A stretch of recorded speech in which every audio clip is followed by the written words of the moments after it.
Deputy CM గారు మాట్లాడబడి చాలా స్పష్టంగా డీటెయిల్స్ అని చెప్పారు. ఇది ప్రజల మనోభావాలకు సంబంధించిన విషయం.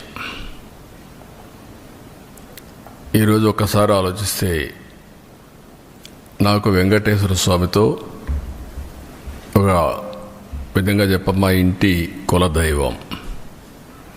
అంతేకాకుండా నేను చిన్నప్పటి నుంచి మా ఊరు నుంచి లేకపోతే మా ఇంటి దగ్గర నుంచి వెంకటేశ్వర స్వామి నామాలు మంగాపురం ద్వారా కనపడుస్తూ ఉంటాయి. అది చూసినప్పుడంతా ఆ భక్తిభావం కానీ ఆయన యొక్క ప్రభావం రీఇన్ఫోర్స్ అవుతూ వచ్చేది. మేము చిన్నప్పుడు బ్రహ్మోత్సవాల సందర్భంలో శనివారం వస్తే ఒక్క పొద్దులుండి మొక్కులు చెల్లించుకున్న తర్వాతనే భోంచేసి సాంప్రదాయ ప్రకారం పెరిగాం.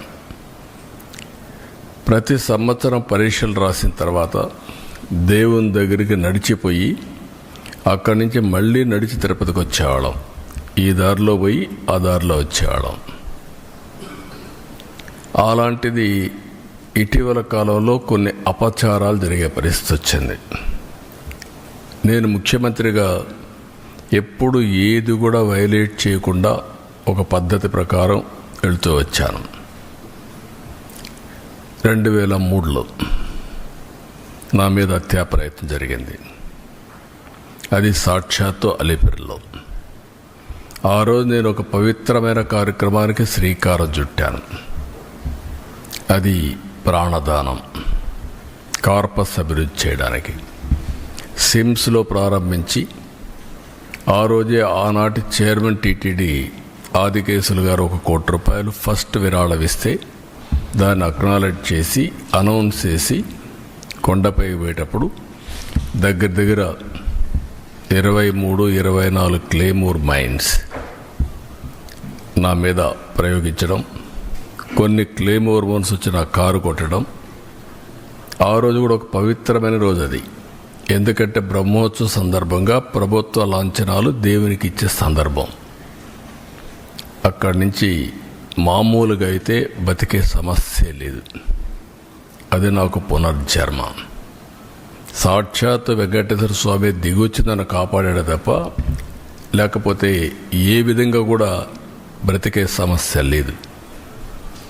అలాంటివి చూసినప్పుడు దేవుడిని నమ్మకుండా ఉండలేము. ఒకప్పుడు ఇదే అసెంబ్లీలో 2 కొండలు 7 కొండలు కాదంటే మేము అనునిత్యం 7 కొండలవాడ వెంకటరమణ గోవింద గోవింద అంటూ నడుచుకుంటూ వెళ్ళేవాళ్ళం. ఆ విషయం జ్ఞాపకం చేశాను. ఇది భక్తుల మనోభావాలు. భక్తుల మనోభావాలతో ఆడుకోవద్దండి అని చాలా స్పష్టంగా చెప్పాం. గడిచిన 5 సంవత్సరాలు వీళ్ళ ప్రవర్తన పరాకాష్ఠకెళ్ళింది.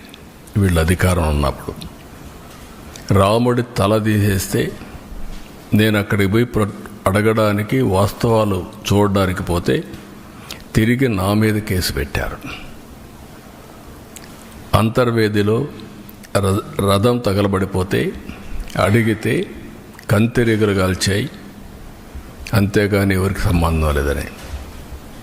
ఆంజనేయుడి తోక కట్ చేసి పగలు కొడితే అడిగితే ఆ రోజున్న పాలకుల యొక్క గర్వం చూస్తే బొమ్మే కదా, ఏమైపోతుంది, మళ్ళీ ఇంకో బొమ్మ పెట్టుకోండి అని మాట్లాడారు. అదే మరి ఇవన్నీ జరుగుతూ ఉంటే చర్యలు తీసుకోకుండా తిరిగి మా పార్టీలపైనే బ్లేమ్ చేయడం మొదలుపెట్టారు. మేమే చేసి మేమే ఎన్ని బయట పెడుతున్న పరిస్థితికి వచ్చారు.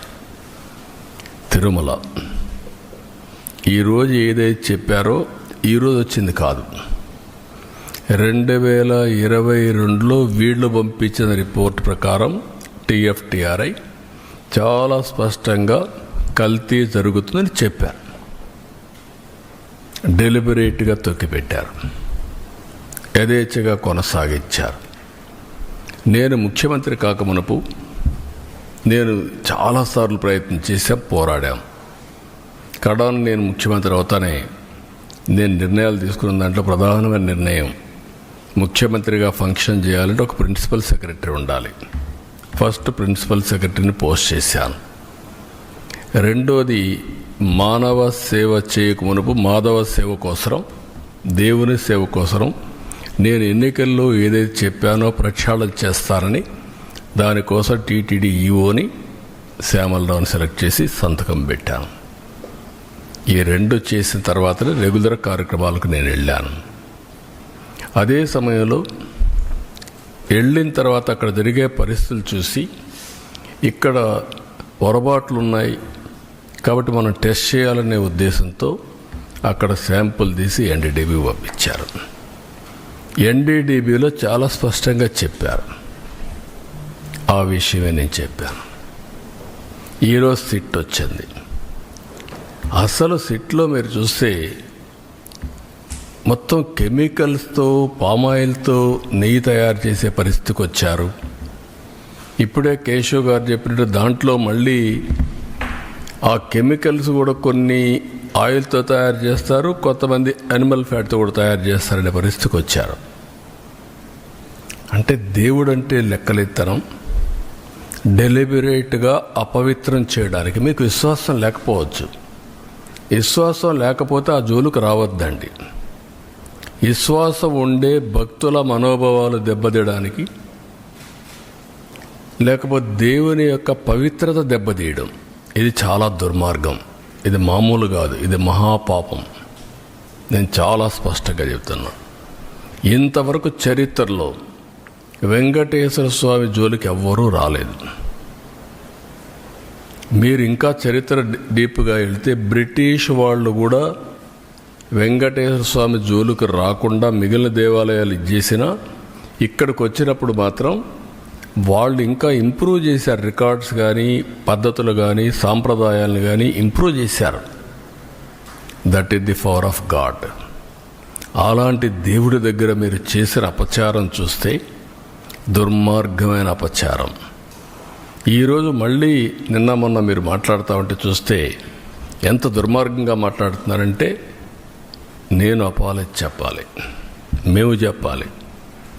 రెండోది, బూతులు తిడితే కూడా భరించాలి. అంటే మీకు రాజ్యాంగం పైన గౌరవం లేదు. ముఖ్యమంత్రి కానీ, డిప్యూటీ సీఎం కానీ, ప్రభుత్వ అధినేతలు అంటే లెక్కలేతనం. ఎక్కడికక్కడ మీ ఇష్టానుసారంగా రౌడీజం చేయాలి.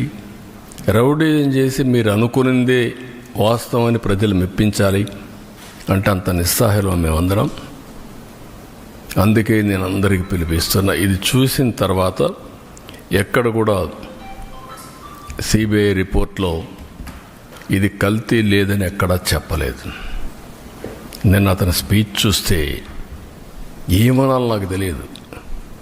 కరుడు కట్టిన నేరస్తులు ఏ విధంగా అసత్యాన్ని నమ్మించడానికి ప్రయత్నం చేస్తారో అదే చేస్తున్నారు. నేను ఆంధ్రప్రదేశ్లో ఉండే భక్తులందరినీ ఒక సామాన్య భక్తుడుగా అపీల్ చేస్తున్నాను.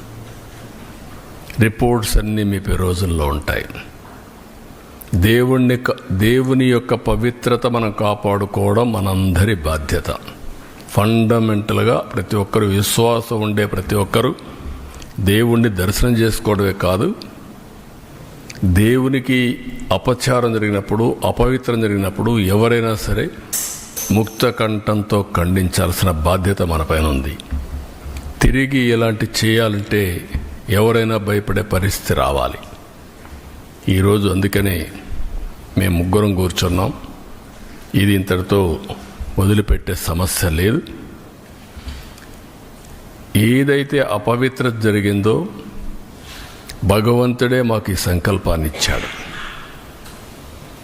భగవంతుడు కూడా ఒక్కొక్కసారి ఆయనకు నచ్చిన విధానం ద్వారా, వ్యక్తుల ద్వారా ప్రజల్ని సమాయత్తం చేస్తారు. అందుకే మాకే బాధ్యత అప్పచెప్పారు. ఇది దేవుని కార్యక్రమం కింద తీసుకుంటున్నాం, పవిత్రమైన కార్యక్రమం తీసుకుంటున్నాం. ఆ రోజు నాకు ప్రాణభిక్ష పెట్టా అంటే ఆయనే పెట్టాడు. నిన్న ఇన్ని కోట్ల మంది భక్తులు ప్రాణాలు పోగొట్టకుండా కాపాడుకున్నారంటే కెమికల్స్ కలిపినటువంటి ప్రసాదం లడ్డు. లడ్డూకు ఒక ప్రసక్తి ఉంది. వెంకటేశ్వర స్వామి ప్రసాదం ఎన్నో దేవాలయాల్లో ఎంతోమంది కూడా ప్రయత్నం చేశారు దీన్ని రిప్లికేట్ చేయాలని, ఎవ్వరూ చేయలేకపోయారు. అది వెంకటేశ్వర స్వామికి ఉండే ప్రత్యేకత. అది ఒక్క తిరుమలలో తయారు చేసిన లడ్డు ప్రసాదాలు అక్కడికే పరిమితం తప్ప ఎవ్వరు కూడా రిప్లికేట్ చేయలేరు. ఒకవేళ రెసిపీ తీసుకపోవచ్చు, కానీ అందులో వచ్చే ఇది మాత్రం ఆ టేస్ట్ కానీ ఆ పవిత్రత కానీ ఎక్కడ రావు. ఈ విషయం గుర్తుపెట్టుకోవాల్సిన అవసరం ఉంది. కానీ ఈ 5 ఏళ్లలో మీరు చూస్తే లడ్డు తినాలంటే భక్తులు భయపడ్డారు, తిరుమలకు రావాలంటే భక్తులు సందేహించే పరిస్థితికి వచ్చారు. లేదు, అక్కడికి పోతే ఈ అపవిత్రత మేము భరించలేము, ఇవన్నీ చూస్తే మానసికంగా మేము ఏమాత్రం కూడా ఉపేక్షించలేము అనే పరిస్థితికి వచ్చారంటే ఎంత అపవిత్రత జరిగిందో మీరు ఒక్కసారి గుర్తుపెట్టుకోవాల్సిన అవసరం ఉంది.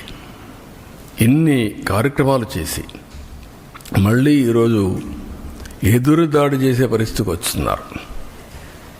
అంటే దీన్ని కూడా డైవర్ట్ చేయడానికి ఎప్పుడు కూడా నేరస్తులు చేసే పరిస్థితి ఏంటంటే ఒక ఇష్యూ వస్తుంది, దాన్ని డైవర్ట్ చేయాలి, దాన్ని డైవర్ట్ చేయడం, లేకపోతే ఏదో ఒక విధంగా దాన్ని స్తంభింపజేయడం. ఇది ఒక పద్ధతి ప్రకారం పెట్టుకొని చేస్తున్నారు. ఇది మంచి పద్ధతి కాదు. మళ్ళీ మళ్ళీ అప్పీల్ చేస్తున్నా రాష్ట్రంలో ఉండే ప్రజలందరినీ, మేము ఒక సాధారణ భక్తులుగా ప్రతి ఒక్కరికి తెలియజేసే బాధ్యత మాది. బాధ్యతలో ఉండే ప్రభుత్వంగా ఇలాంటి తిరిగి జరగకుండా పవిత్రతను కాపాడడానికి ఏ చర్యలు తీసుకోవాలని అన్ని చర్యలు తీసుకున్నాం, ఇంకా తీసుకుంటాం. అదే మరి దోషులను కూడా అన్ని విధాలా శిక్షించడానికి అన్ని చర్యలు తీసుకొని ముందుకు పోతాం. ఇది బ్రీఫ్గా.